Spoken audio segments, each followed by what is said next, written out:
Welcome to Northern Lights. I'm Dwain. I'm Mark. And today we're going to talk about the British invasion.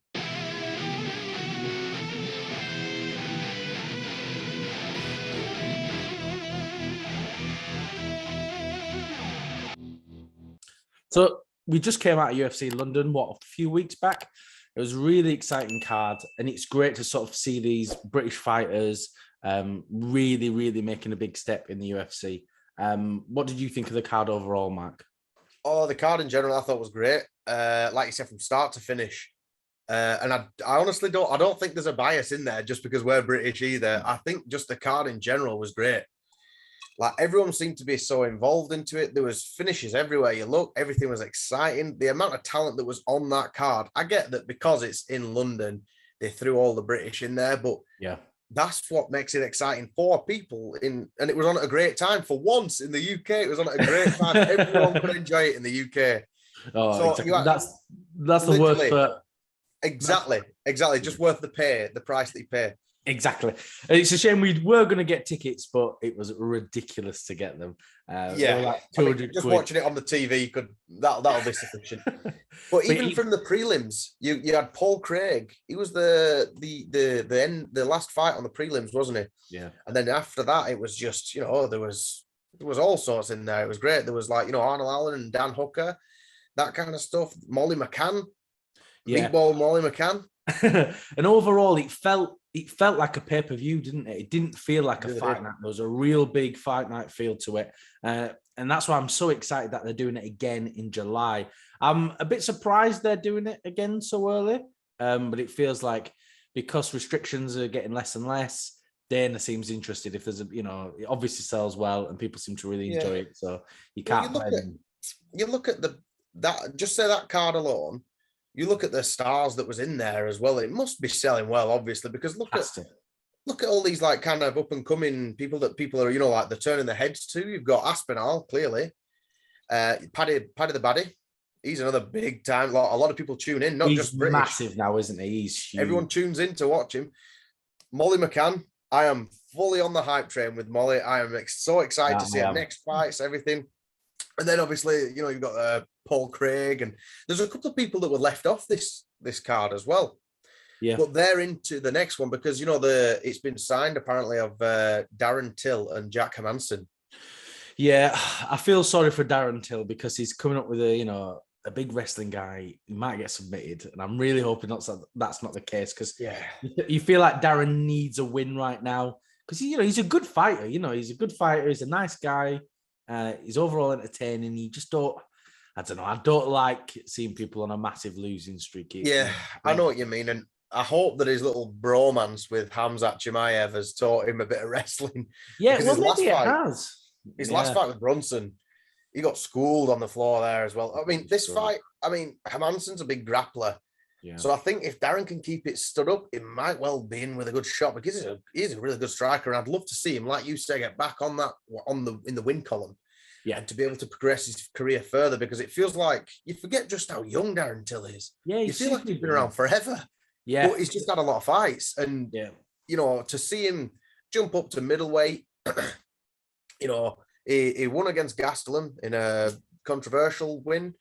And then, he's been on a little bit of a decline since then. So I'd like to see him get back into the win column. And who knows, one day he could be even going for gold. You never know. He really could, honestly, could. It's a very stacked division, isn't it? So there is a lot that could happen in there. And I'd love to see that. I'd love to see another British champion one day. Yeah. But the fight I'm most excited for is Curtis Blades versus Aspinall. I never thought I'd be excited for a Curtis Blades fight ever. Well, I don't think it's so much just who he's against because Aspinall's really exciting. It's Curtis Blades, his last fight against Chris Daukaus. Yeah, that was all standing out. We've said millions of times, haven't we? I'm not staying up to watch two men hug each other, but complete opposite happened, and especially matched up against Aspinall. This is huge. If Aspinall can do this, I'm rooting for him just because I really like the guy. Yeah, if he can do this, he's well in line for a title shot. He really is. I think maybe it all depends what's going to happen with Stipe and if he does come back and Ngannou. We won't get into the heavyweight. No. But I just mean as in the rankings, he's well in line. But he's up there. But you'd think whoever wins Aspinall Blades and whoever wins Ty versus Gan is in for an interim title fight. Bare You'd minimum, think they that. have to be. So hopefully we can veer away from the nightmare of Tai Tuivasa versus Tom Aspinall. Hopefully. We might be veering away from that nightmare for me. Or it might be a real nightmare. We might get Blades versus Gan. Yeah, that could be worse. Yeah. That'd be That's a Freddy Krueger nightmare right now. I'm so excited. Like Aspinall, because he's just, this isn't just like scraping decision wins, split decision wins. He's finishing these opponents, even way back, a couple of years ago, Andrei Arlovsky, legend of the game and all that kind of stuff, to finish him. I know he's getting older now, but to do that, and then Sergey Spivak did him in, and then he headlined, against Alexander Volkov. Yeah. And it was a first round submission, straight armbar win. I know. It's just like all these eyes are getting drawn to it. And I hope in this new London card in July, it'd be nice if they could replicate what happened a few weeks ago, where they've got quite a few British in there. Because it really does, reach out to, especially the time that it's on and everything like that. It's more accessible, isn't it? Yes, that's the word, all across Europe and in Asia and Australia. And it's at a time zone where everyone can watch it. And I think it works really well. And seeing Aspinall fight, it's ridiculous. I know we don't want to talk about John Jones coming back, but I would love to see John Jones come to heavyweight and Aspinall batters him. That is like a dream. That'd be. Well, you watch Aspinall's. I'm not talking John Jones. I'm just talking him as a fighter in general. But in his last fight against Alexander, there was no holes. No, his speed on the feet was ridiculous, and when he took him down, it looked like he'd let him. I know. It looked like that easy, like it just ran through him. But what do you think? Do you think we're going to get to see Paddy on that card and Molly McCann? They kind of come as two, don't they? Yeah, they kind of link them both together. They're a package deal. It's kind of like Gagey and Rose, isn't it? And Usman, they all sort of hang around together. So it wouldn't surprise me. I'd love to see them on it. I forgot who the guy is, but I'd like to see Paddy fight that who he calls hand sanitizer boy. We got in a bit of well, there's the backstory there already, isn't there? Exactly, so, it works. So that'd sell like anything in general. And I don't know who Molly would fight, just because with that women's division, it's very difficult, isn't it? I don't think she's quite ready for that sort of top tier, so she'll probably fight someone unknown. But I think that's okay. It'll be an exciting fight nonetheless. What's great is the censor Molly herself is bringing more eyes to. Not just that division, but the female MMA in general, because she's exciting. She's that spinning back elbow that she landed in the UFC London card. That's one of the best knockouts of the year. It's a knockout of the year contender. It really is. And she's bringing more eyes, and it's just exciting. Even like Paddy said, I know he will say this in general, but he says, me headlining her co-main headline. Maybe not quite yet, but in a little while, that could well happen. Yeah, 100%. Big possibility. And it'd be great. Maybe Arnold Allen will be back. Maybe he'll have a fight. Won't surprise me. Yeah. Because, he's after he decimated Dan Hooker, like literally destroyed him. So it's interesting to see where he's going to go. But a fight I really, really want to see is Paul Craig versus Anthony Smith. They've been whispering about that. They talked on Bisping's podcast and let's do it. Like that would be an amazing fight. I'd love to see that. I do really like them both as well. I think Anthony Smith's tied up with that Alexander Rakic. Oh yeah. But like if we're talking dream fights and stuff, I'd love to see that. Yeah, because they're both stylistically they're both. I don't know. That's something that you don't want to get too excited about because it's not yet confirmed. But I really hope them two cross paths. It would be great, wouldn't it? Because it'd be good to see Paul Craig sort of really move up through that light heavyweight division. But he's the only man who sets up his submissions by getting punched in the head, honestly. I know. Yeah, you watch and you're like, oh, this seems like it's like a bit like a Homer Simpson approach. It feels like, doesn't it? Sometimes. But now we're on to British fighters. I always find it strange that there's not much sort of rallying behind people like Leon Edwards and even Darren Till, really. Like, why is it the British fans aren't getting behind Edwards? What is it about him we don't like as fans, I'm really not sure. It's the sense of, Edwards is cursed anyway with all his fights, isn't it? It seems. Yeah. I'm really not sure, because apparently he's next in line for a shot at Usman.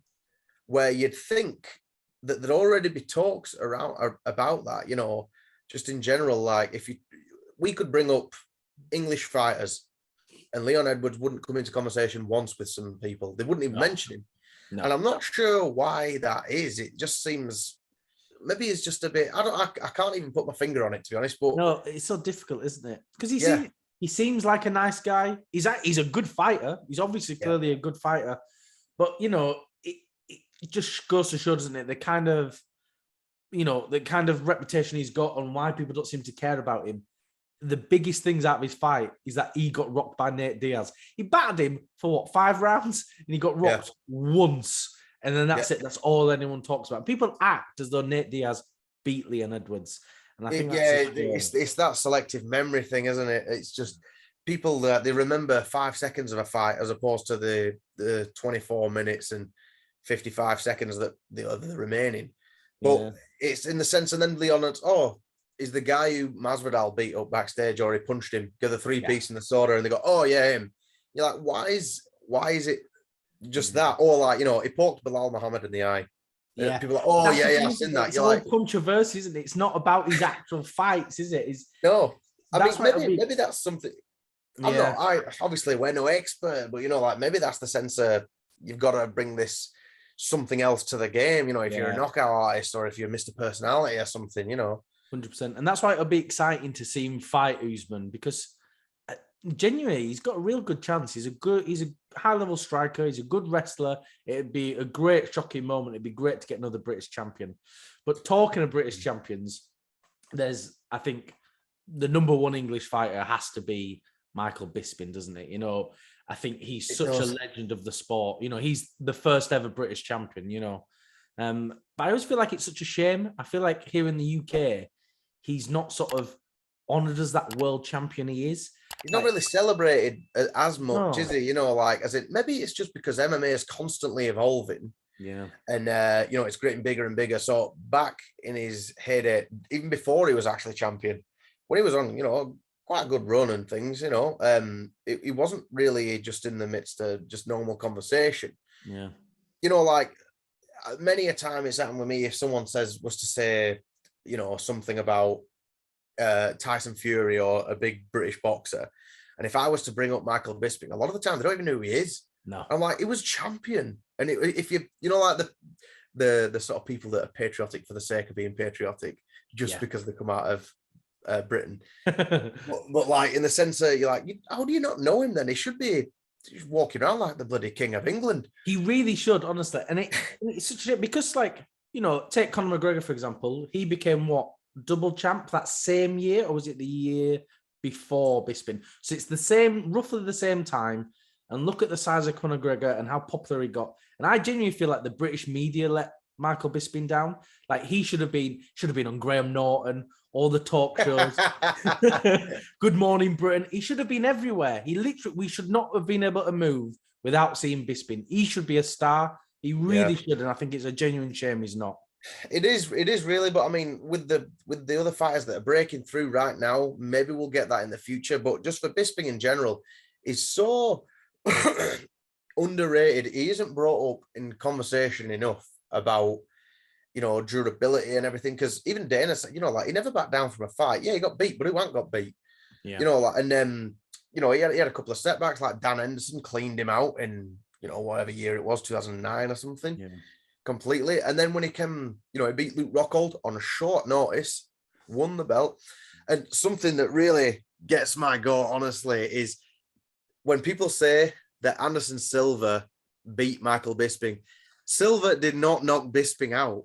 No. For one, Bisping were complaining to Herb Dean about his mouthpiece being taken out. The fight should have stopped then, just to put the mouthpiece back in. Silva threw a knee, wanted the one-hit KO, the walk away. If he'd have followed up with a couple of shots, maybe Herb would have stepped in, but he was too cocky, did his flying knee, ran away, and then he just looked up and says, I'm not out. And Herb says, yeah, no, I haven't stopped the fight. And then people, again, like we're saying with the Nate Diaz and the Leon Edwards, they only remember that one little bit. You look at every other round, Bisping outstruck him. Yeah. It's just, I don't get how this is still spoke about now. Well, I think that's all we've got time for. Thanks everyone for watching. If you can like, comment, and subscribe, we'd really appreciate it.